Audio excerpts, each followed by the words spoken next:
Hello, my fellow concerned friends, and welcome back to my channel. Thank you so much for showing up and watching and supporting me every single time I post. It genuinely means the world to me. And if you are new here, hello, welcome to my channel. Thank you so much for clicking on my video out of all of these other videos you could have clicked on.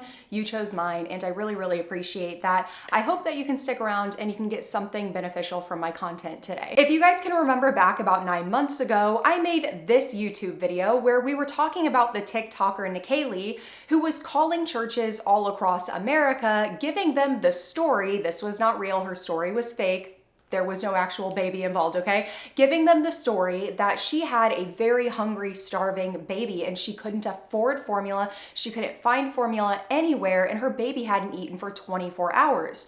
So she decided to call churches to see how they would respond. And if you watched that video, you would know that those churches did not respond well. And then about a month after I posted that video, I made another video talking about it because some of those churches had responded and even accused her of like being the devil trying to trick them. It was wild. Well, Nikalie is back at it again. She is all of our heroes, exposing just how little these churches actually care about children. And if you're interested in watching either of those videos, I will have them down below in my description. So what question is Nikalie asking the churches now? Very simply, if the churches would knowingly allow her offender husband, herself, and her son, whom the husband harmed, to come to church, as well as would the church help counsel this son about forgiving what his father did.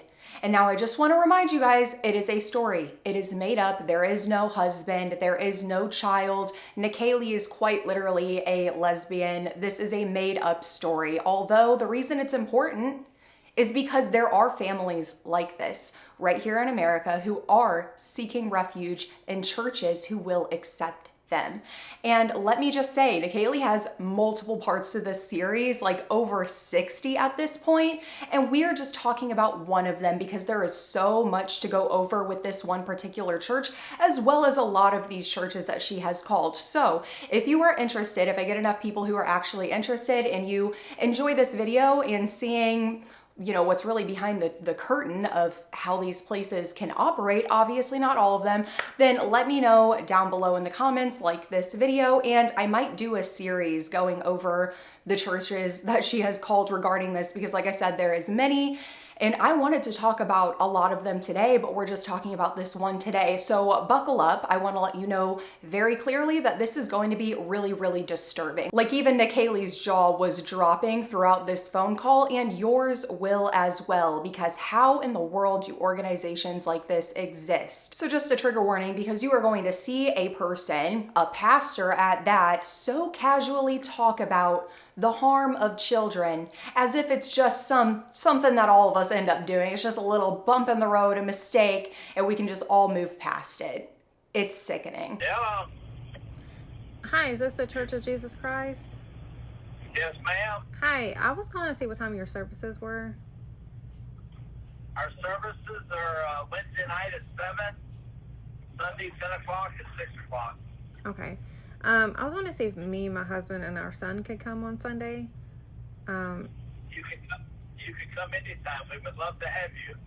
Okay. The only issue is, and it's kind of embarrassing, so please don't judge me, but my husband is a registered child, so I didn't know if there was going to be any issues with us coming. No, we deal with that all the time, ma'am. The man speaking is Randy Westmoreland, who is the pastor of this church. We deal with that all the time with a laugh. That should be a concern, but you will soon see why he finds this so funny and why this is such a casual issue to him. Trust me. Okay. We know all about that junk. So hey, God forgives people once they forgive themselves, and God forgives them. So we're a type of church. We love everybody. So I'm letting you know right away that you won't have no trouble. Okay. I know legally he's not allowed to be like within so many feet of kids, so I didn't know if like your main service, if like we have to let people know that he's a registered, or if it's something that can just stay between us. We just don't want to be like embarrassed and get like shunned out of the church like as soon as we start, or like drama happen or anything. No, you don't worry about that. I'll address that if I have to address it. But no, we're not gonna tell people. You know, I mean, I know the ones that have children and stuff. You know, and they're not gonna worry about who's there. You know what I mean? Yeah. I mean, he's probably trying to do better and trying to get a new start in life, and the world makes it kind of hard. There is no starting over after you have harmed a child. There is no starting over and just trying to make a better life for yourself after you have harmed a child.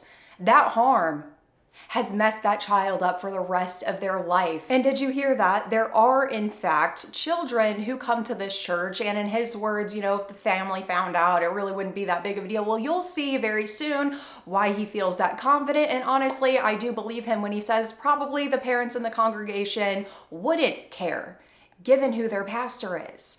Yeah.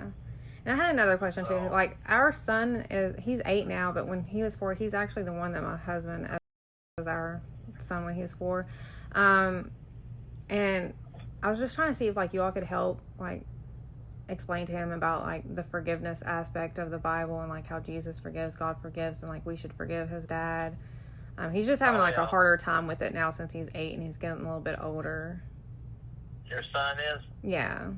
This genuinely just continues to get more disturbing and more disturbing the more you listen, because at the end of the day, this is a child's current reality right now. Maybe not down to the exact details in the story that Nikalie has created, but there legitimately is a child right now who is being forced to go to church and forced to be told that they need to forgive the person that has harmed them. I know that that's the case because at one point I was that child in foster care who sat down and had one-on-one counselings with people that told me all of my issues was simply because I won't forgive my stepdad and my mother for what they put me through and what they did to me.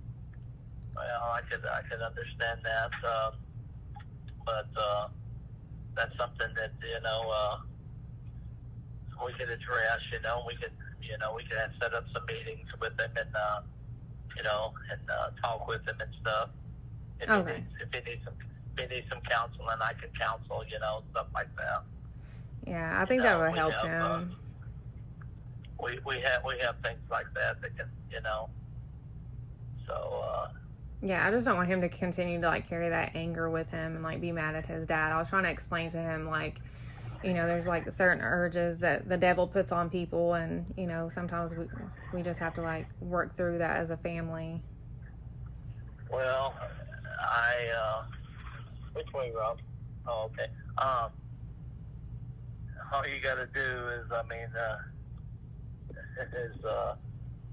we've been through some stuff with our church. I don't know if you've looked this up and checked this out, but we've been through some stuff like that with our church already. Oh, no, I didn't know that. You better believe I looked it up, and they definitely have been through some things with their church. And after I read to you what I'm about to read to you, you're going to see how absolutely insane it is that this man, Randy Westmoreland, is still a pastor at this church where there are children attending, and he is sitting here on the phone offering for himself to give guidance and counsel to a little boy who has been harmed, on how that little boy needs to place blame on himself and forgive the man who harmed him. Because don't you know, the devil just makes you have urges, and you just, unfortunately, little child, were the temptation. You need to forgive your dad for that. Before I read this article to you guys, I just want to let you know that there are 2 other people involved in this, hence why he said we've gone through this, with our church. We've gone through this all the time. We've dealt with this a lot. No big deal. We got this.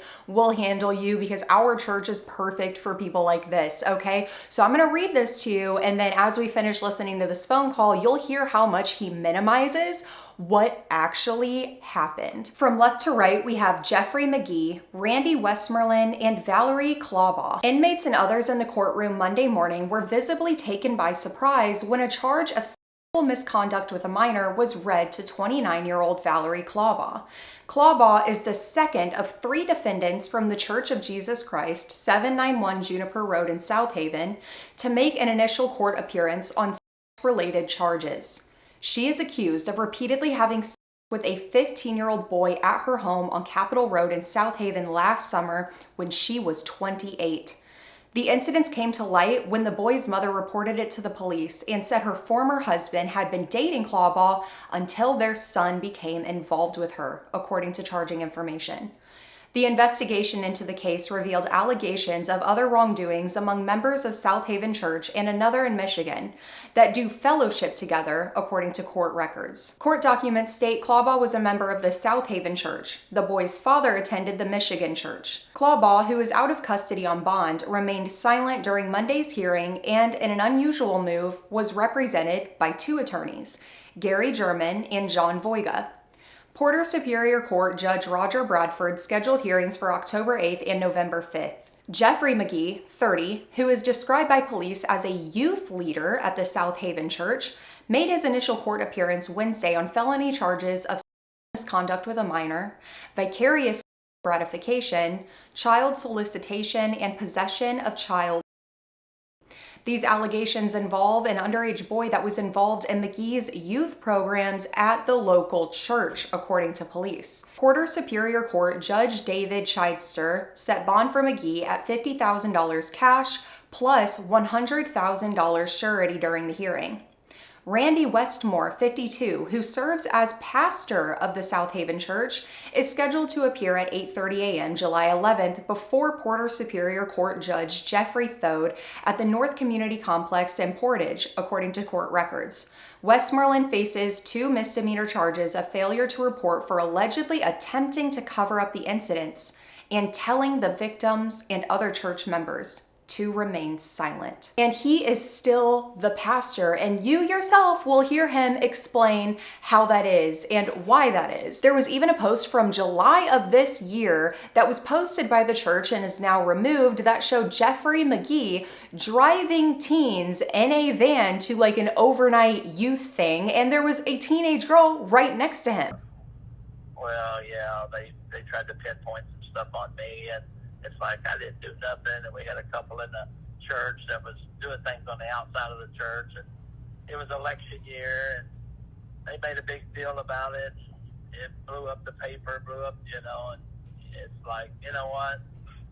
How am I involved in this? I'm not even involved in it. But what happened is the detectives came to my office and talked to me, and they got me involved in it. It's like, I'm not involved in it, Yeah. It was. So, ma'am, I know firsthand degree on how people treat people like that. And by the way, the couple that he is referring to is Valerie Clawbaugh and that 15-year-old child who she took advantage of. Yeah, no, that's No, awful. we would love to have you, and I'm going to tell you right now, you won't be judged or nothing like that. You're talking to a pastor that has been put through HELL for, it was about 9 years ago, 10 years ago. I was put through the ringer. Oh, I'm really sorry to hear that. Yeah, I was put through the ringer, and I didn't do nothing, but it was my son-in-law and one of the ladies in the church, and it was a bunch of garbage. If you look us up on Facebook, you'll be able to read it and go, wow. He knows exactly what I'm talking about. Yeah, my husband gets that all the time too. I try to tell people, like, we can't just hold it above people's head forever. We have to forgive. That's what God would do, so we have to do that too. We got a lady that always brings it up on Facebook because she don't like it. And it's been years. It's been 8 or 9 years ago, and she still tries to bring. Take note of the lady on Facebook who he's talking about that won't let this go, because unfortunately she does come up again later. Oh, dang. Sounds like she has an agenda. Yeah, but now there's a new law out called Dottie. If she brings it up again, I'm gonna sue her and take her to court. So she better not do it again, because all our charges has been sponged, you know what I mean? Expunged or not, I don't care. You were criminally charged for failing to report the harm of a child 2 children, who knows, maybe even more, because apparently they are all still going to church together and protecting each other and even threatening to sue somebody who brings it up and lets the community know, hey, by the way, your pastor, your youth leader, and even some of the church members have had these charges and do feel this way about children. Oh, and the pastor don't think he's going to report it. Instead, what he'll do is he'll counsel your child and put the blame on your child and make your child forgive any person who has harmed them.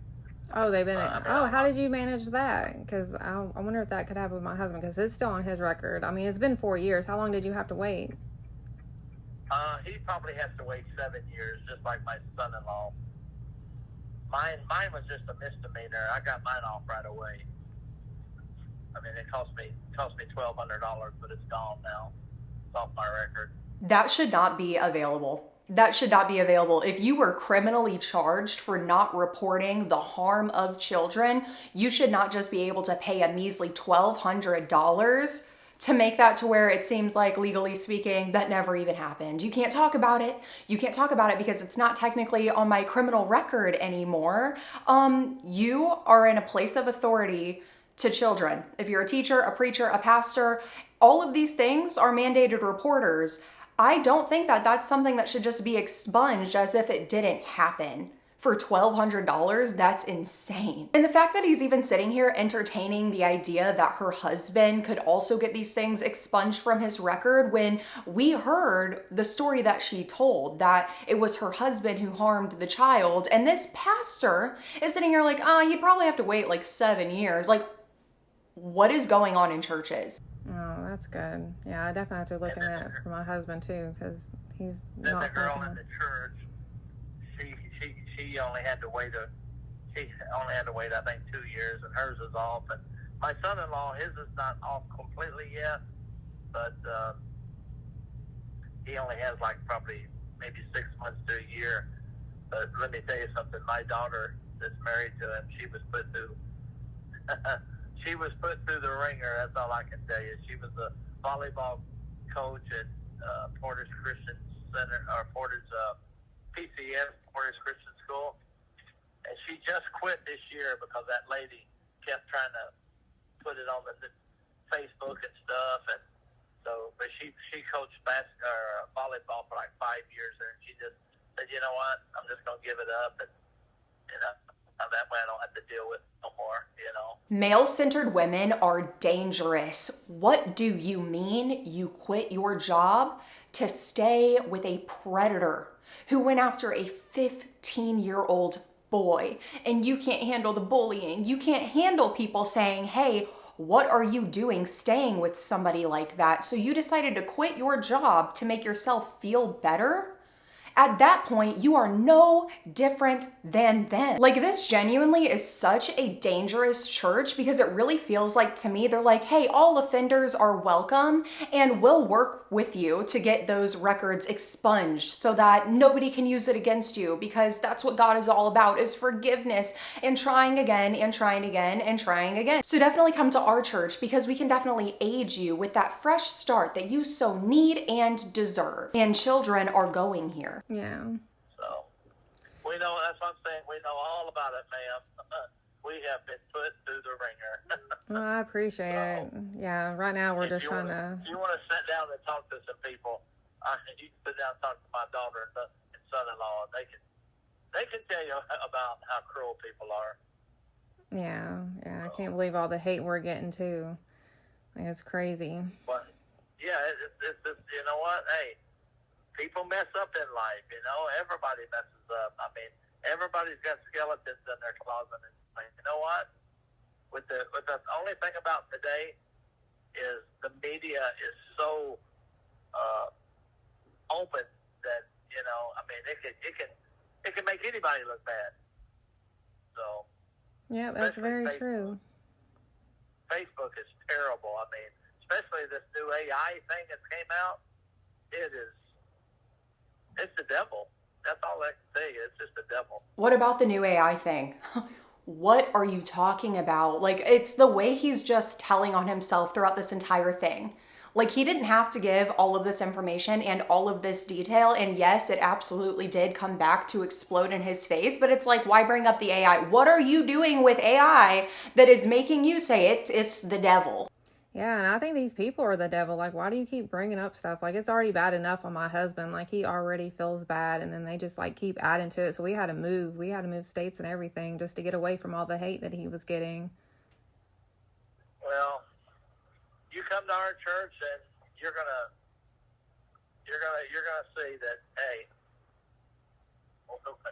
we love people. And right beside our church is the Alcoholics Anonymous, AA, and drug rehab, and we get people from there all the time. We're always trying to help people that, less fortunate like that, you know what I mean? That people don't give them a chance. Yeah. So, I mean, that's what God's all about. God's about helping people, and, hey, let's move on in life. David, I mean, look what he did. He committed an act with Bathsheba, then committed murder, and then he went through all that, but he was still the apple of God's eye.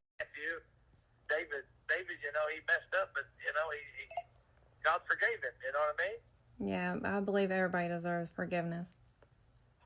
Oh my goodness, this guy, yap, yap, yap, yap, yap. But the whole David and Bathsheba thing, I actually find very interesting because Christians will use Bible stories like this all the time to justify their own sin.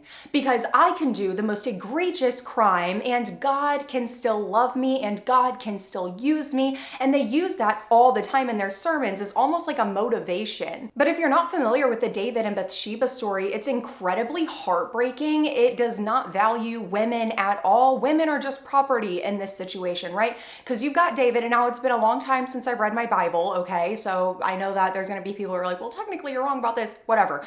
David is being a spy, a peeping Tom, and he sees Bathsheba bathing, and he says to himself, you know what?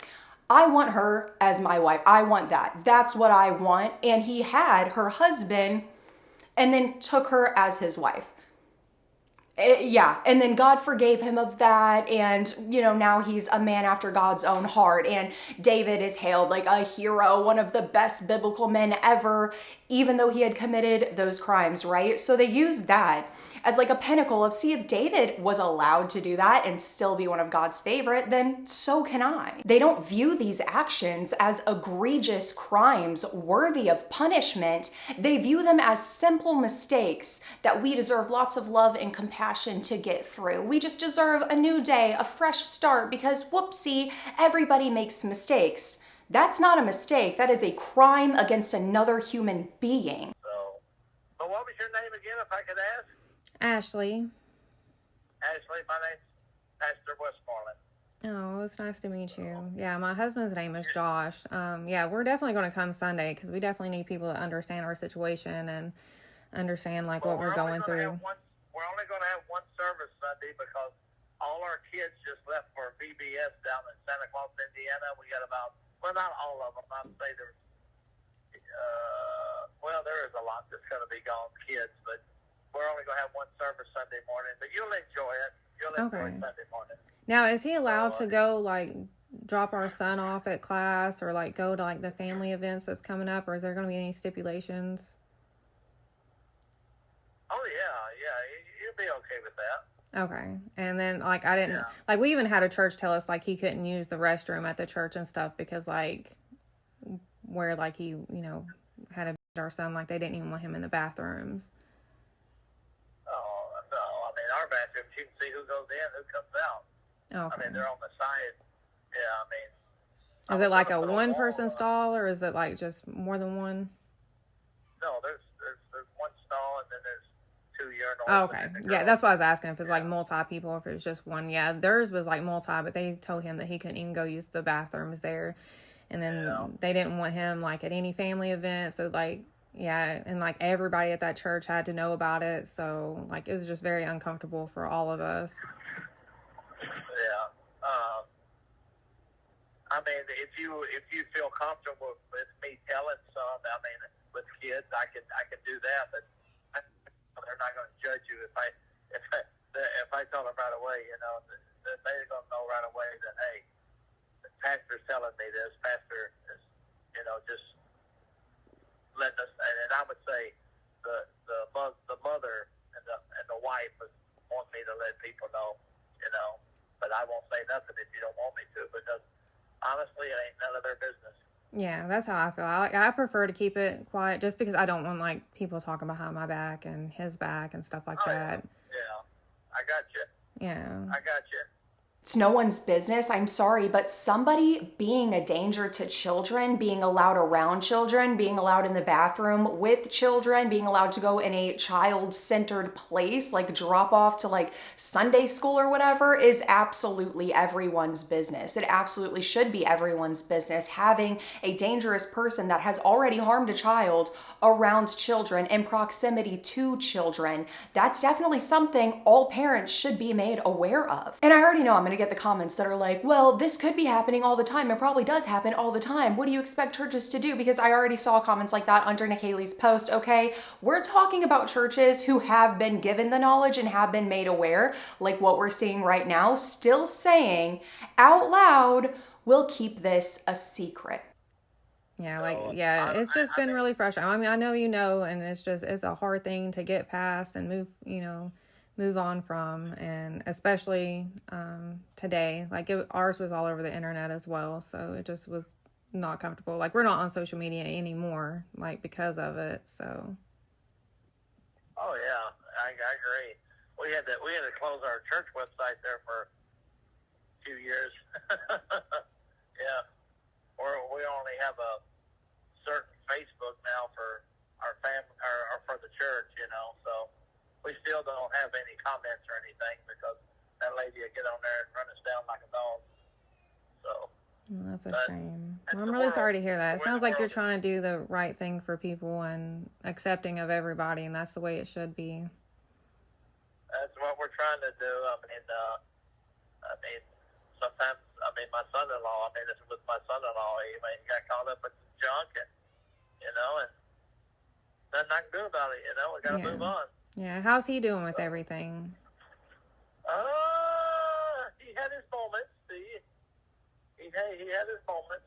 I get it. My husband did too. Like, it was really rough for him when it came out. There was times that we had to keep an eye on him, you know what I mean? So, but he had his moments, and I had to kind of, we sent him they sent him to counseling to a place that he was gone for like a couple months, and it helped him out a little bit, so. Oh, did he go to jail or anything? Like, my husband had to do 4 years, like, that he just now got back out. No, he didn't go to jail. Well, he went to jail for like 10 days or 5 days, but it cost us $60,000 to get him out. Oh my God. Yeah. Yeah, my husband, he didn't even get a bond. Like, they put him away, and then he did 4 years, and he just got out. So we're just trying to make things normal again. Yeah, it was rough.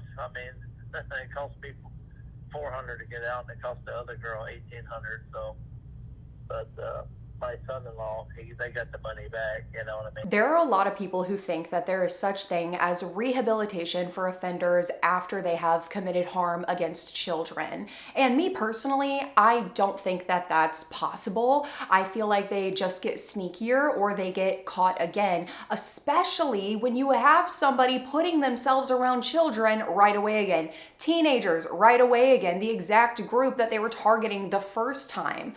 Like, why is this even being allowed? This is what we mean when we say that the system is broken and it perpetuates the harm of children. Yeah, that's crazy. Yeah. 60,000 is a lot. That was a lot of money. Yeah. But we didn't want him to lose his job and stuff, so. What does he do? What's that, ma'am? What does he do? Well, it was my son-in-law, and it was my nephew. They kind of got into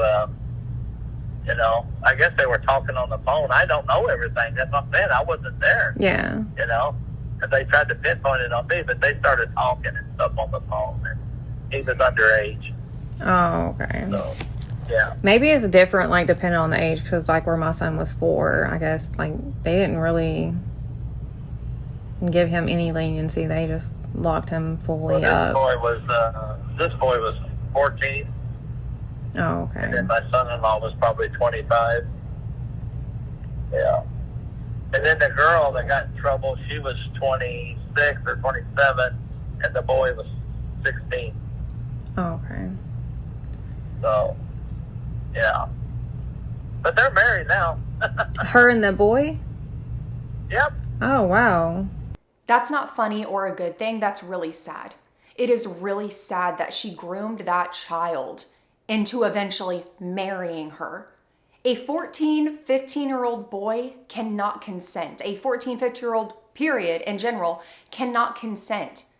There is a power differential. An adult's brain is fundamentally different than that of a child. A 14-year-old's brain is different than a 16-year-old's, and a 16-year-old's is different than an 18-year-old, and we can keep going. Because in those adolescent years, your brain is changing very rapidly. You are learning new things and understanding and finding yourself very rapidly. Like, that poor boy didn't even have a chance. Like, nothing about that is normal or funny, especially considering Valerie, the woman here, was with that child's father before getting with the child.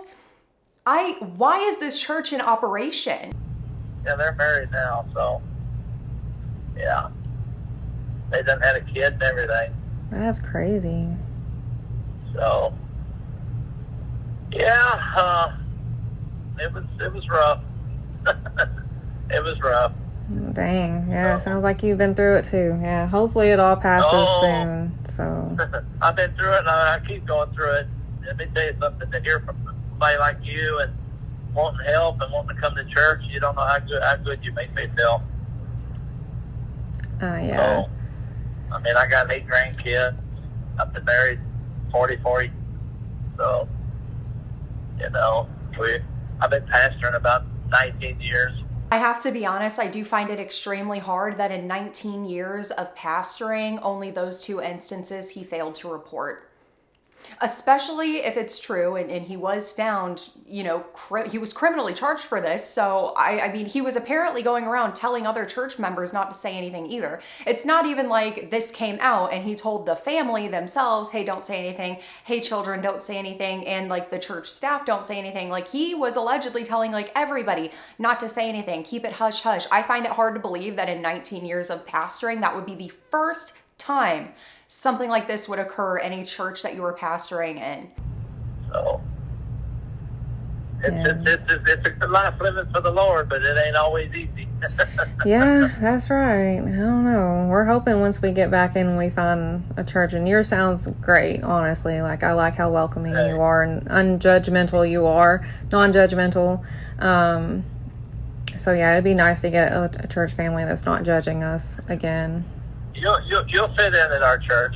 Yeah. We're hoping that once our son starts somewhere and they kind of like help him with forgiving his dad and everything like that, that hopefully things can get back to normal. Like, he's very angry. He's even angry at me. So yeah.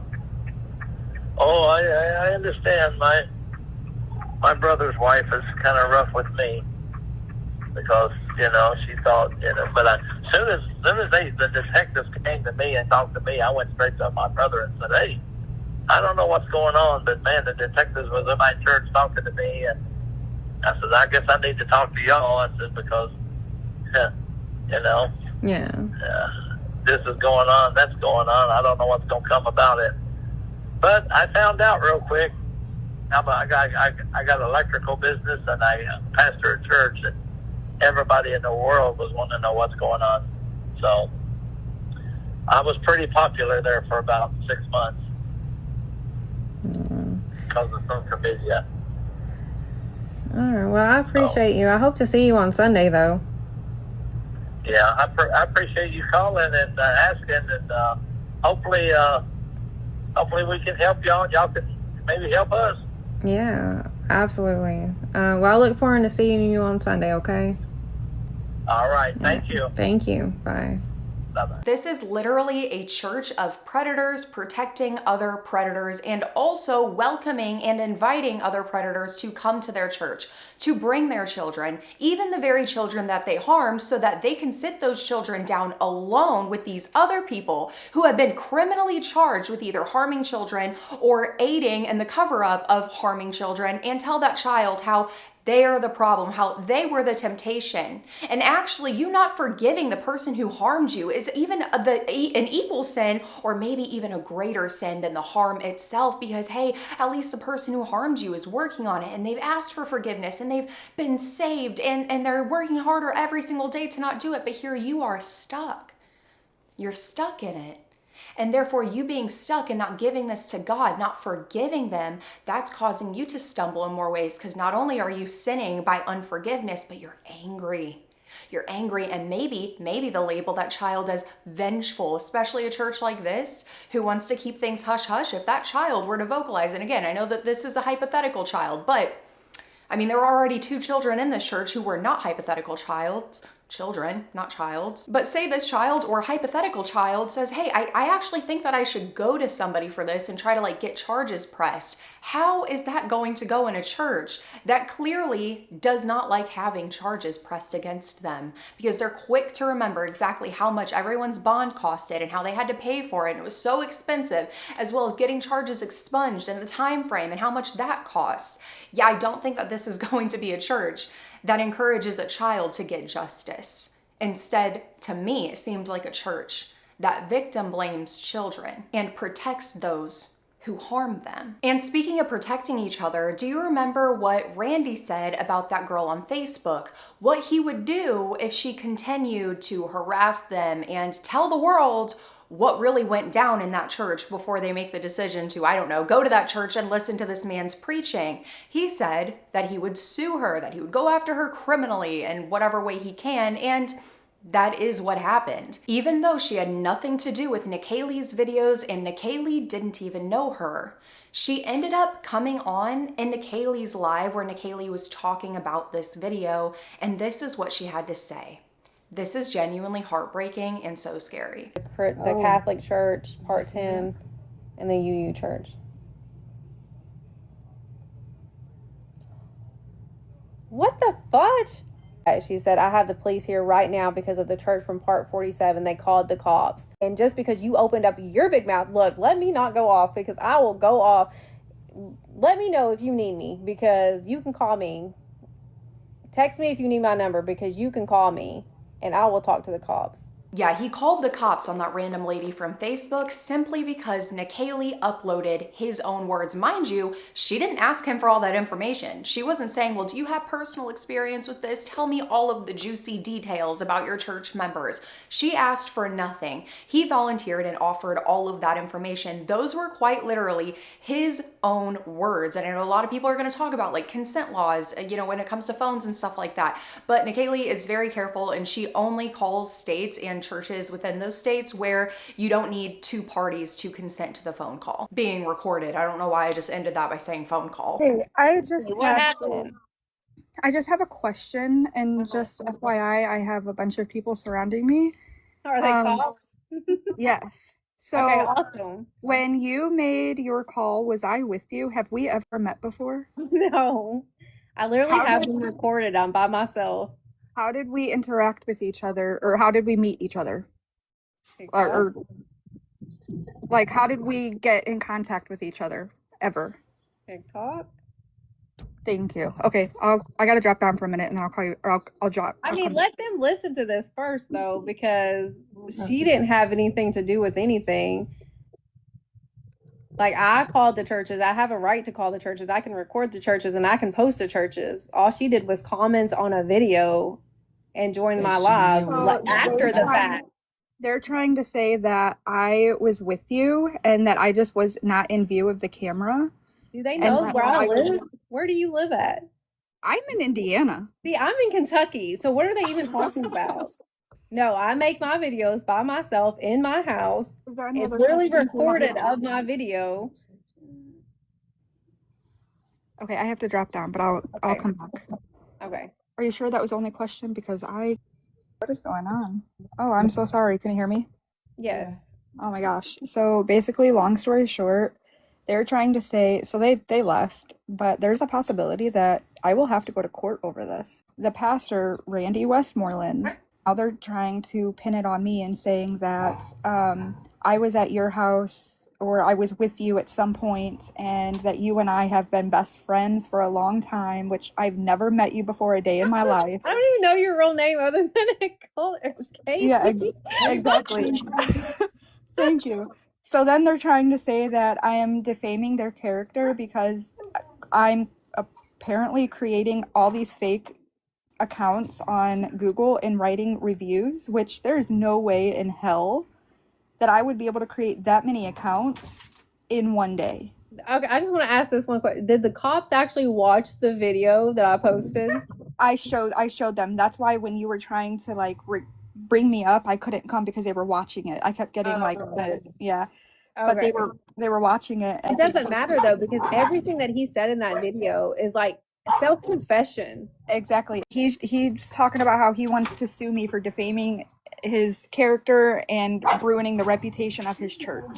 He defamed his own facts. It's not anything I made. That's like me like posting these videos. They can't get me for defamation. I'm not telling you what to say. You say it yourself. No, and that's the thing. Like this whole thing is so wild. I don't even know what to say.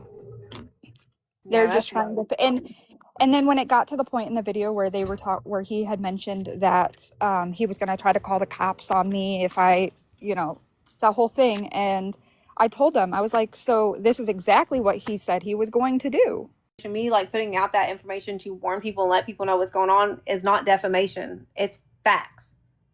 Right. And so then I had asked whether or not he's still on the list or still doing whatever, it doesn't even matter. It still happened. It was still in the news. You can't erase that. Right. The video is still being posted. People can still watch the video. Hey, everybody, if you watch part 47, please share and repost that and put it on your Facebook, put it on your Instagram, put it on YouTube, whatever y'all got. Put that little thing everywhere. Since yesterday. Oh, yeah, they got a lot of 1-star reviews. Most of it's just people going there just hitting 1 star, and then some people are actually like... Yes, everybody download 47 and keep reposting that stuff. Share it. Put it everywhere. Well, I'm going to drop down and try to calm myself down. I'm really sorry that happened to you. No, it's not your fault at all. And I really don't even think that I did anything wrong. I stand my ground. Like, there's nothing anybody is going to be able to do or say to keep my mouth shut from protecting these kids. Yeah, and that's the way it should be. But I'm really sorry that you're having to deal with that. And just keep me updated, please. I will. All right. Enjoy the rest of your stream. You too. Bye. It is maddening that it feels like the justice system is quite literally there just to protect predators, because what do you mean? You can have news articles written about what you did and the police will still show up and harass somebody simply talking about it, especially when you're a pastor. To me, that makes complete logical sense that somebody would blow the whistle on that really loud and really want to make sure that anybody who could be coming to your church would want to know what you did and what you keep a secret. That's not harassment. That's not defamation. I mean, it's not like you have buried yourself underground away from all of society in total and you have people unburying you, just like kick you while you're already down. That's not what's happening at all. You are happy you got it expunged. You're more than happy to work with other people who have made these same mistakes because you're a whole church full of them. That is concerning. Like Nikalie said, when the police were called, why would the police not just go straight to the church and say, what did you say in that video? What did you encourage? You heard Nikalie say that her husband can't be within so many feet of children, and you said, that's not a problem here. That is quite literally breaking the law. Like, hello, why are we going after the person who is blowing the whistle and trying to let the community know that this is not a safe place. And we see these threats and actions all the time when somebody starts talking about what a predator has done. They're threatened to be sued for defamation, for slander. Some are even swatted for simply talking about what has happened to them or what is happening in their community, all in an effort to silence those, letting other people know. I don't understand why the justice system would have any issue in exposing corrupt organizations and people in close proximity to children who have either harmed children or are covering up the harm of children. Why would that be something that we need to protect? Like, yeah, let's protect these organizations from the defamation and the harassment, because I'm a new person now and not the children and the families of those children who are walking into these establishments having absolutely no idea, because the legal system is also aiding in the silencing of those telling everyone. But anyway, that's all I have to say for today's video. I will definitely let you guys know if anything comes out with that potential court date with this girl from Facebook. I really hope that it's something that is just dropped because the judge can look at the entire situation and see how foolish and ridiculous it is. And as a matter of fact, I hope that in some way this gets this church looked into and investigated, because what do you mean? You have at least three offenders that seem to be pretty like high ranking up there in your church who are around children, one who's literally taking teenagers on trips and stuff, and you are also welcoming other offenders and you're still operational. No, that definitely needs to be looked into and investigated. That needs completely shut down. These people should not be in proximity, let alone authority over children. But like I said, if anything comes out with that side of things, I will definitely let you guys know. And let me know if you guys want to see more of these videos, because like I said, Nikalie has a lot of churches that she has called, and there are a lot of very, very concerning responses. So like I said, let me know if you want me to go through more of these. I definitely want to, because they are very eye-opening, and I think it really exposes a lot of what goes on in churches, even churches that you wouldn't expect. But yeah, for real, that's all I have for you guys today. If you enjoyed this video, don't forget to like, comment, and subscribe, and I will see you guys on the next one.